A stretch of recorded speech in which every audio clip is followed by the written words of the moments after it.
Yep. So I'm walking down through the mountains where the water is, where the Indians were, where they set up the missions. And it was very different from being on the coast. So I had to be sure I could carry with me what I needed. But I had no problems on that trip. I never ran out of water. I never got dehydrated or anything. So it was a very different experience. I was more aware of what you could eat, what you couldn't eat. But again, the hospitality is what I remember, the great kindness and tradition of hospitality in the ranches and the fish camps. So many people loved the burro, even the soldiers, the checkpoints on the highway. Yeah. A red-headed Englishman with a burro suddenly appearing. It was quite something. They were all out joining in photographs, laughing and joking, and it was a very different experience. As you know, anybody who reads the books will see it wasn't the same as Into a Desert Place. I was very, very lucky when I did that trip that I came back in one piece. The burro trip was more just dealing with this crazy donkey. So on both of those trips, I didn't ask you this question, surviving off the sea and the land.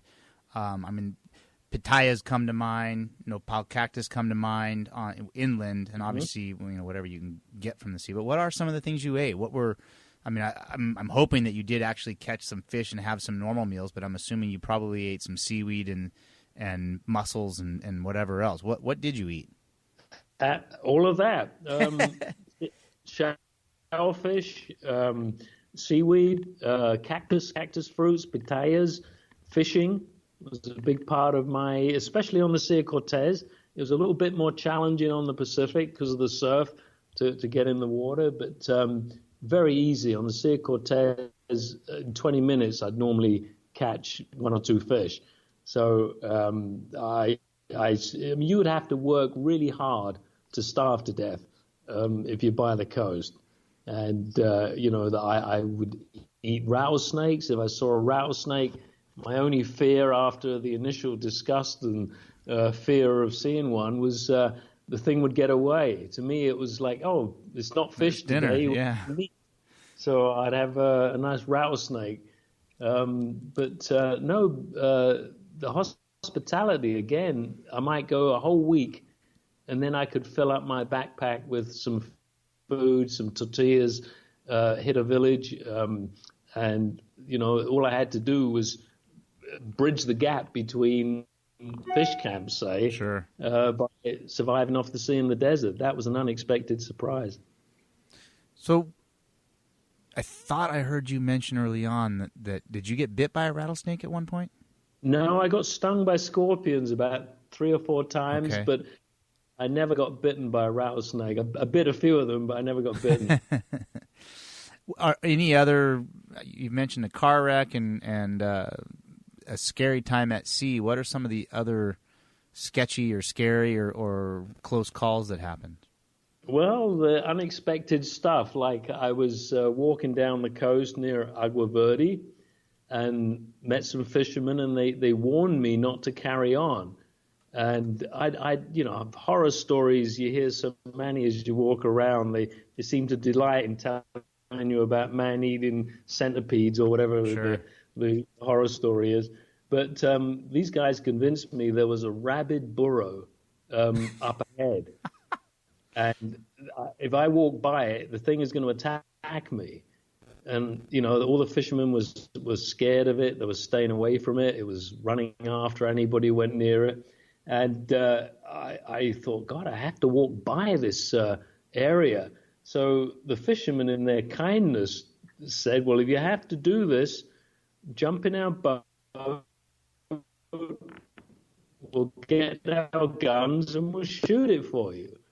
So I went on this burro hunt, and we ended up, sure enough, on the beach, straight out, running crazy, foaming at the mouth, totally wacko, rabid, and if we'd got bitten, it would have been really serious. But luckily, well, the first time we were attacked by this burro, I remember the fishermen all ran back into the boat so quick and left me there taking pictures. of this burro coming towards us. And it was only the second time they went ashore. They did a better job. They stood their ground and shot the poor thing. But I do tell myself it would have died within a day or two anyway. Yeah. It was so far gone with rabies and so dangerous. They burnt the body, and so that was totally out of the blue. But the biggest dangers I had always it was dehydration. Yeah. Because a road accident is over in 30 seconds. You either live or you die, or you're wounded or injured or whatever. But when you're dying of thirst and you're getting on the verge of sunstroke or the verge of heat exhaustion, you see it coming for hours. You know you're in trouble, and those were the scariest moments I remember, and I had a few of them. Huh. So that it wasn't just a one-time occurrence. That was something that you had to deal with more than once, sounds. Yeah, and ironically, it was exactly going inland, exactly what I didn't want to do. I was always forced by sheer cliffs to try and get around. And that was the most dangerous part of the trip. Every time I went inland, I seemed to get into trouble. So I asked you about what's Graham doing today, and I cut you off, and we didn't quite get all the way to catching up with today. But I'm going to tell you part of my reason for asking that is I'm curious. My assumption is you're living in Mexico, and it's been 30-something years. It sounds as if this first journey and then the subsequent ones and the books have definitely changed your life, and that's really where I was going. Is your life sounds like it's been changed. Oh, it's definitely been changed. I love being in Baja. I love traveling down here. In between the stories that end up as books, I go to the cave paintings. I go and visit the whales.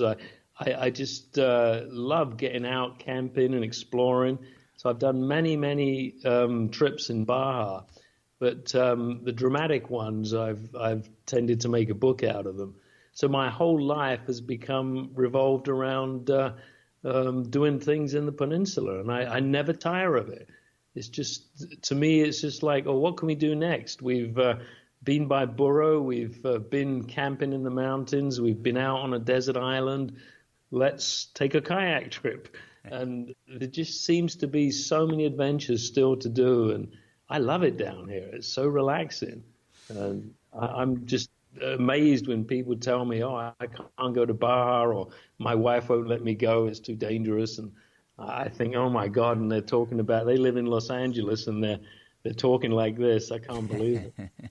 So are the books and book sales primarily how you support yourself at this point then? They used to be. I never got rich, I mean, I've always known how to live very simply and cheaply. And, I bought burros for $30 and disappeared for 6 months. So there's that talent I think I've learned from the trip. But I just keep coming back to Baja. I just love it so much, and very, very happy to be here. So I shared this on an interview, I think either one or two prior episodes, and I'm just going to share it with you real fast because I think you'll find it fascinating, and you may actually have heard about these guys, but it would have been 97, 98. I was in Bay of LA at Guillermo's, and with a buddy of mine, we were pre-running for the Baja 1000, and these two guys came paddling up on kayaks. I think one was French, the other guy was from somewhere else in Europe, but they were loaded for bear, and I was blown away. They had so much stuff on their kayaks. I asked them where they were coming from. They said San Felipe, and I was even more blown away at that point because San Felipe to Bay of LA was a pretty good huff. And got to talking with them, and then learned that actually they just started their journey. They were going to Colombia, and they. Wow. They made it. They had it. That was right in the beginning of websites and digital cameras and so on. And after I brought this up on 2 podcasts ago, I went back and looked. They do still have their website. It's called Cask, CASKE, and then the number 2000, and then 3 zeros. It's not the same website it was 15 years ago, but they were uploading when they could, sharing information. Their mission was to document the indigenous people of Central and South America via kayak. And when I went back and looked at the website, I need to see about getting some of them on either one of the two on this show. But it sounds as if they kind of had a falling out in the middle of their trip. I don't know if they actually completed it together, but one of them wrote a book, and I just read briefly on the website. But Cask 2000, and have you ever heard of those guys before? I don't think so. No, I was probably so involved in my burro trip at the same time. Yeah. And although I came close to LA Bay, I was in San Borja. Yeah. I don't think I heard about them. So have you ever bumped into Cameron Steele and his group that does it's a truck trip, but they call it the Trail of Missions? I know the name. Yeah. But as far as I know, I haven't bumped into them. Huh. Good friend of mine. I go on that trip with him, and we produce a television show around that for the last 4 or 5 years. Yeah. Why I've heard the name. Yeah. Say hi to me. I will do. And then David Keir. David Keir, I know very well. Yeah. Good friend. Very cool. Well, so you are a changed man from Baja, as am I, and my entire life, for the most part, revolves around some aspect of that, including now this podcast. And it sounds as if yours does as well. What's the next? Baja is big. Baja is small. Every time I think I know it, I go to a new place that I'd never been before and feel like there's still so much more to explore. Are you tiring of it, or is there more for you? Oh, I don't get tired of it. The funny thing is, me neither. The more I travel in Baja, the more I go back to the beginnings, and it becomes almost religious and sacred to think back to, good God, I was here in 1983 walking in, and like when I was on this kayak trip, so many places I went to on the kayak, so many beaches I camped at. I remembered from camping there when I was walking. Wow. And, it was just like magic to think back and to go and look at photographs, to meet people that I'd met all that time ago. Like one time I was up in the mountains, one of these trips where I got lost in the mountains, and I was discovered or found by a young Mexican boy. He was an adolescent, and he found me up there. He was looking for his goats, and he found me instead.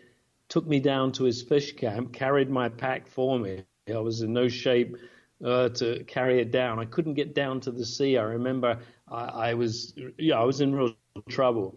And he carried this pack down. I stayed at his fish camp for probably a week. And when I went back, I met his two brothers, and they told me, he's a fisherman in Loreto, and I found him and gave him the pictures from way back in the 80s of that's mountains. And so there is so much to me. It's become almost sacred. I love going back to places I've been to. I love discovering new things. Life is too short. I'm going to spend most of my time in Baja, and I wish I had more time, but I just find that there is always something to do and always somewhere to go. And I love being on my own. I know that's ironic. You hear of people who do these trips, and it sounds wonderful to have a companion.